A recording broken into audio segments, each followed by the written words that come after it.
최원종은 대한민국에 있는 범죄자다. 2001년생, 올해 나이 22살인 그는 경기도 성남시 분당구에 위치한 모 아파트에 거주했던 것으로 추정되고 있으며 최근 대한민국을 떠들썩하게 했던 묻지마 범죄를 일으킨 장본인이다. 때는 며칠 전인 8월 3일 서현역 AK 플라자 출입구 앞 도로에서 한 남성이 몰던 모닝이 인도를 향해 돌진해 부상자가 발생하며 사건은 시작되었다. 당시 시간은 오후 6시, 퇴근길이 한창이었기에 지나다니는 사람은 꽤 많았다고 하는데 해당 남성은 차량을 거칠게 몰며 연속을 들이받았고 앞바퀴 휠이 빠지고 타이어가 터져 운행이 불가능해지자 차에서 내려 도보로 백화점 내부로 들어가게 된다. 해당 남성은 앞서 소개한 최원종으로 그는 차량 돌진 이외에도 백화점 직원 및 행인 등 지나가는 모든 사람들에게 무차별적으로 흉기를 휘두르기 시작했는데 이후 출동한 경찰에 의해 긴급 체포당하게 된다. 참고로 그가 범죄를 저지르는 과정에서 총 14명이 부상을 입게 되었고 그중 한 명은 안타깝게도 세상을 떠나게 되었다고 한다. 당시 체포된 최원종은 키 175cm에서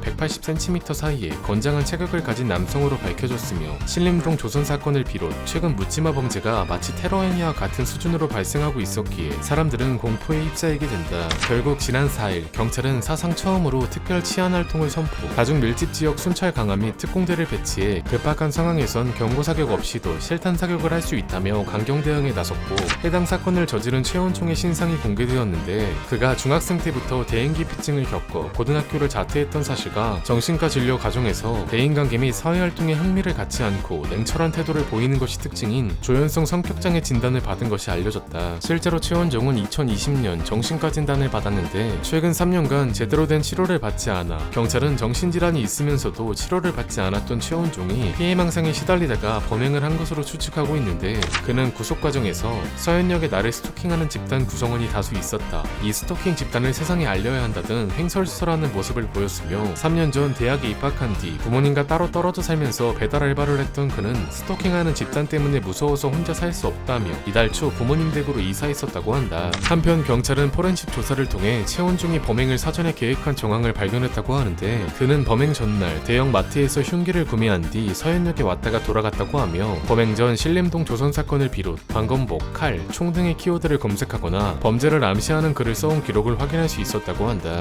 이외에도 그는 DC 인사이드를 즐겨했다고 하는데 당시 DC에서 사용한 닉네임은 인공무연. 그는 해당 닉네임으로 활동하며 조센징이라는 단어를 남발하고 무길기를 적극적으로 사용하는 등 전형적인 일봉의 모습을 보여줬다고 하며 참고로 그는 지난달 29일 나이프를 들고 있는 사진과 함께 밖에 나갈 때 30cm 나이프를 들고 다니는 23살 고졸 배달원이라는 글을 작성하기도 했는데 진단받은 조현성 성격 장애와는 별개로 DC 활동 이력을 볼 때 그가 피해망상을 가지며 사리분별력이 없는 것처럼 보이는 행적은 거의 없어 범행 직후 의도적으로 피해망상을 호소하는 것 아니냐는 추측이 나오고 있다고 하며 여러 전문가들도 정신질환으로 범죄를 저질렀다고 판단하기보단 다양한 요인 중 하나일 뿐 범행 동기는 신림역 조선 사건의 영향을 받은 모방범죄일 가능성이 높다고 진단했다고 한다. 그의 신상은 경찰이 공개하기 전 JTBC에서 먼저 공개했는데 그와 같이 학교를 다녔던 동창의 증언에 따르면 최원종은 조용하고 고립된 친구로 가까운 친구도 없었다고 하며 오히려 모범생에 가까웠다고 한다. 다만 의외로 컴퓨터를 잘 만져 중학교 선생님들 컴퓨터를 몰래 초기화하고 다니는 이상한 짓을 저지르곤 했다는데 이들 이외에는 그를 기억하는 사람은 딱히 없었다고 한다. 그렇게 정신나간 01년생 범죄자가 저지른 사건은 많은 피해자를 발생시켰고 하루빨리 사형제도의 부활이 절실히 필요해 보인다. 이상이다.